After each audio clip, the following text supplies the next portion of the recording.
I'm Max Dalton, and in this video, I'll show you how to reduce the personalized ads you see on TikTok.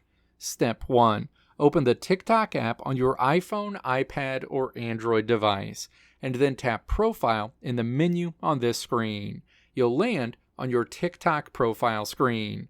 Step 2. Tap the menu icon on this screen, which features 3 horizontal lines, and then tap Settings and Privacy. Step 3. Scroll down to the Content and Display section and then tap Ads. Step 4. Navigate down to the Manage Your Off TikTok Data section and then tap to toggle off Targeted Ads.